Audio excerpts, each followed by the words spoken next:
Chers amis, lors de notre dernier entretien, nous avons parlé de la marque de la bête et nous l'avons identifiée autant que possible et nous avons vu que c'était une marque d'allégeance. Alors je vous rappelle rapidement ce que nous avions vu. La bête qui monte de la terre fait des prodiges et séduit toute la terre. Elle est d'ailleurs appelée faux prophète. Et elle demande aux habitants de la terre de faire une image à la bête. Et comme cette image n'a pas de vie en elle-même, elle l'anime. Et elle l'anime dans un sens très péjoratif. Elle va faire en sorte que cette image de la bête décrète la mort pour ceux qui n'adoreraient pas la bête. Comment? Elle va d'abord imposer une marque afin que ceux qui n'ont pas la marque ne puissent ni acheter ni vendre. Nous avons identifié cette marque qui devait être posée sur la main ou sur le front, et c'est donc une loi de la bête, ou plus exactement un changement de la loi de Dieu. Et il nous a semblé que, compte tenu de la valeur de signe qu'avait le sabbat, c'était le transfert du sabbat au dimanche. Mais ceci n'a de valeur que dans la mesure où ça a un sens profond. Il y a donc là un signe d'allégeance. Le sabbat, signe d'allégeance à Dieu, le dimanche, signe d'allégeance à la bête. Mais nous allons voir que ce signe d'allégeance n'est pas le seul signe. Il y a d'autres signes d'allégeance et je vous invite à lire, si vous voulez, en Apocalypse 13, les versets 16 à 18. Et elle fit que tous, petits et grands, riches et pauvres, libres et esclaves, reçussent une marque sur leur main droite ou sur leur front, et que personne ne put acheter ni vendre sans avoir la marque de la bête, le nom de la bête ou le nombre de son nom. C'est ici la sagesse qui a de l'intelligence. Calcule le nombre de la bête, car c'est un nombre d'hommes, et son nombre est 666. Vous avez sans doute remarqué qu'il y a 3 moyens de prêter allégeance à la bête. D'abord la marque de la bête, mais aussi le nom de la bête, qu'on ne nous donne pas, qu'il va falloir trouver. Et il faut sans doute là aussi que ça ait un sens. Mais on peut encore y adhérer de manière plus lâche, plus élastique encore, en ayant le nombre de son nom. Et on va nous dire ce nombre, c'est 666. Observons d'abord que ce système d'allégeance peut être très distant et très vague. Il ne met pas en difficulté ceux qui peuvent s'accommoder d'à peu près. Par contre, pour ceux qui veulent suivre Dieu fidèlement, il n'y a pas moyen de passer à côté.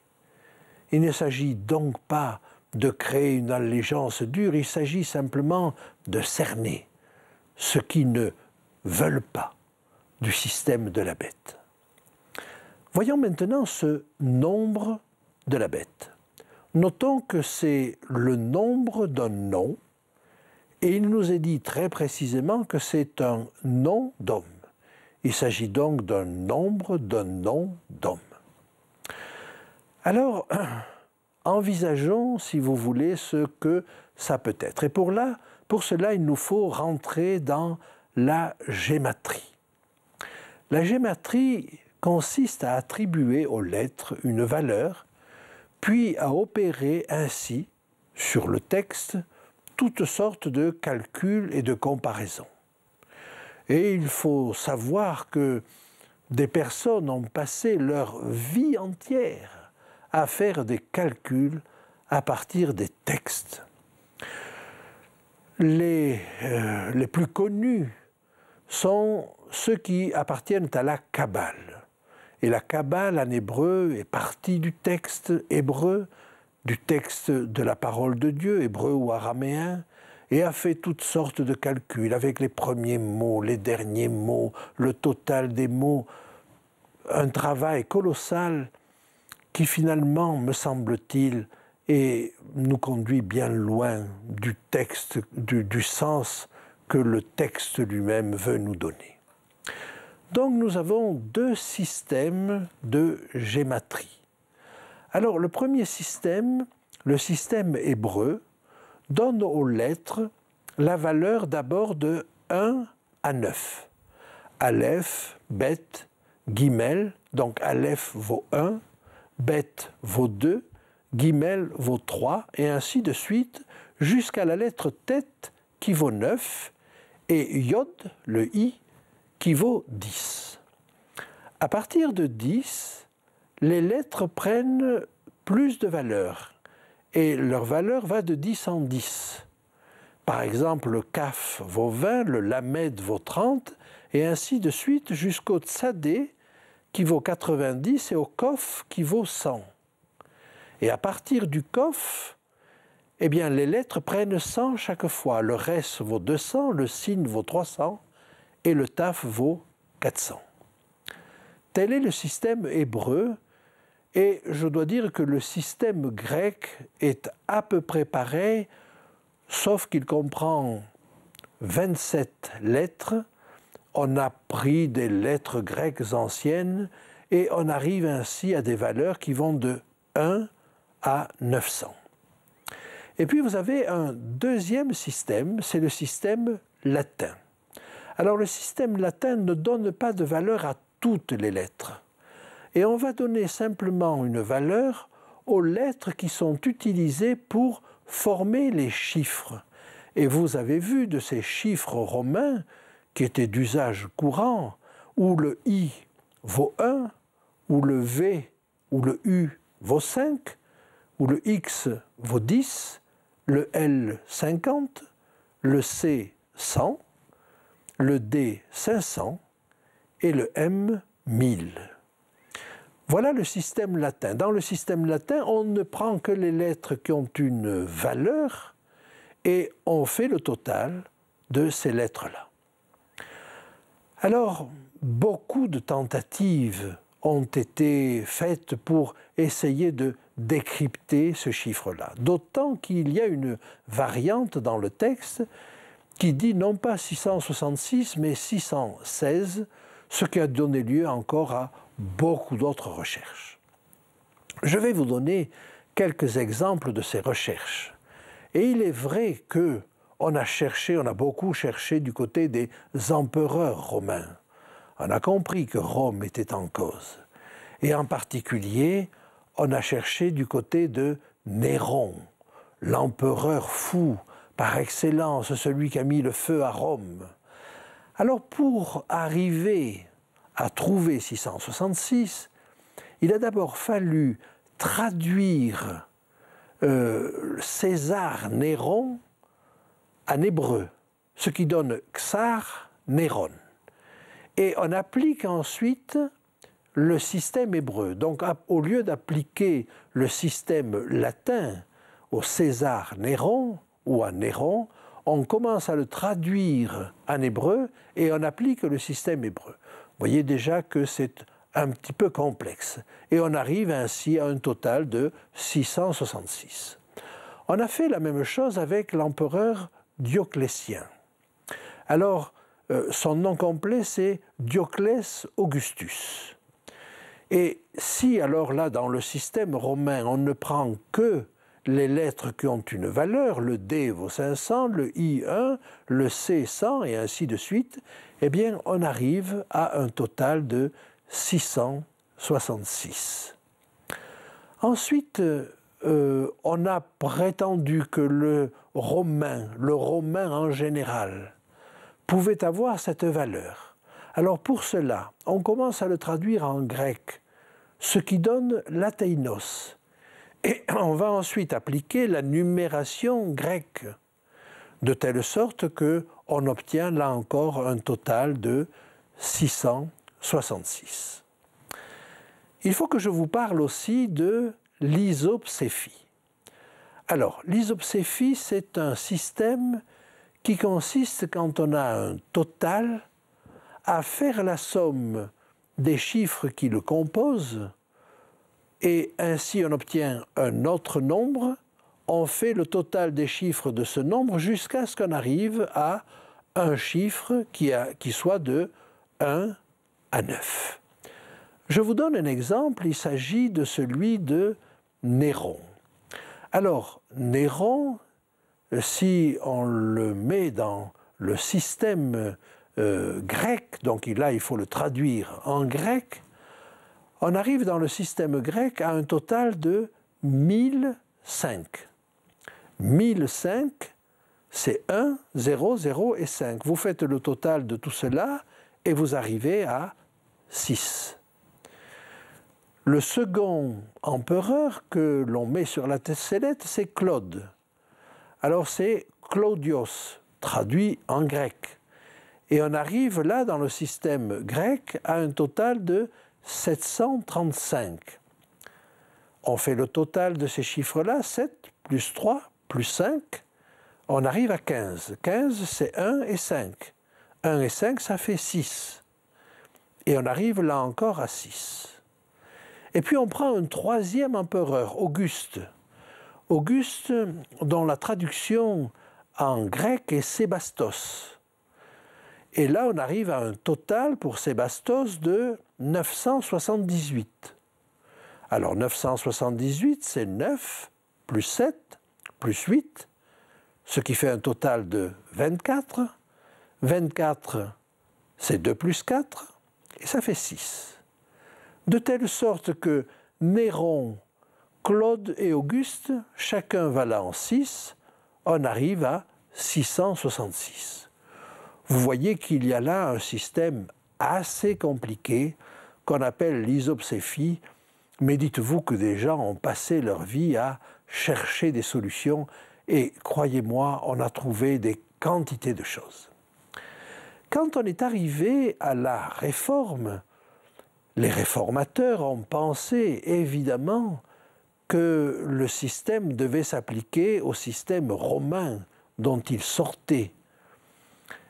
Et ils ont proposé une solution dont je vous parlerai tout à l'heure. Mais la contre-réforme a cherché à faire valoir qu'on pouvait faire cela de tout le monde et en particulier de Luther. Et Luther devenait à ce moment-là l'opposant par excellence, puisque la bête par excellence, puisqu'on pouvait lui attribuer le nombre de 666. Alors pour arriver à cela, on a traduit Luther en latin. Mais pour arriver à faire un compte rond, on n'a pas traduit par Lutherus, mais par Luternus. Alors si vous traduisez Luther en latin par Luternus, vous arrivez là encore à un total de 666. Je parle bien dans le système grec. Il faut le traduire en Luternus et puis prendre après le système grec. Vous voyez qu'il faut un petit peu tirer les choses par les cheveux pour arriver à cela. Mais ça s'est fait. Et puis enfin, il y a une dernière proposition que je vais évoquer devant vous, c'est celle de Mahomet, parce qu'on a évoqué Mahomet comme étant un candidat possible au 666, et cette explication a eu assez de succès pendant plusieurs siècles et même jusqu'au XIXe siècle. Alors comment arrive-t-on à cela? Eh bien, on fait le calcul à partir d'une traduction de Mahomet, Mahométis ou Mohamétis en grec, et à partir de là, on fait le calcul sur les lettres grecques de la traduction de Mahomet en grec. Et on arrive ainsi jusqu'à 666. Alors j'aimerais maintenant, après vous avoir donné ces exemples qui sont plus cocasses qu'intéressants, j'aimerais recentrer la chose sur le texte. Le texte nous parle de la bête. Cette bête, nous l'avons identifiée. D'abord Rome, bien sûr. D'abord Satan, bien sûr.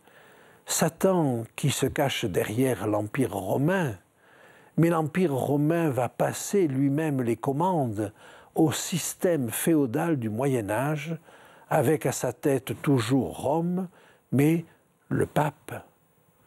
Et par conséquent, il nous faut nous centrer sur cette chose-là. Si nous nous centrons donc sur le Vatican, la langue du Vatican est le latin. Et si on se centre sur le latin, eh bien nous n'avons pas d'autre solution que d'utiliser le système latin. Alors il s'agit d'un nom d'homme, du nombre d'un nom d'homme. Et quel homme est plus représentatif du système que le pape? Eh bien, nous lisons ceci dans le Sunday Visitor. Et ce Sunday Visitor nous dit ceci. Les lettres écrites sur la mitre du pape sont les suivantes. Vicarius Filii Dei, ce qui signifie en latin vicaire du Fils de Dieu. Les catholiques maintiennent que l'Église, qui est une société visible, doit avoir un chef visible. Le Christ, avant son ascension au ciel, appointa Saint Pierre comme son représentant. C'est pourquoi l'évêque de Rome, en tant que chef de l'Église, reçut le titre de vicaire de Christ. Voilà un titre qui est significatif parce que s'il est réellement écrit sur la mitre papale, il a certainement beaucoup de valeur aux yeux de celui qui la porte. D'autre part, il est un titre significatif parce qu'il donne bien la prétention, je ne peux pas employer un autre mot que celui-là, la prétention papale à remplacer le Fils de Dieu sur la terre en l'absence du Fils de Dieu.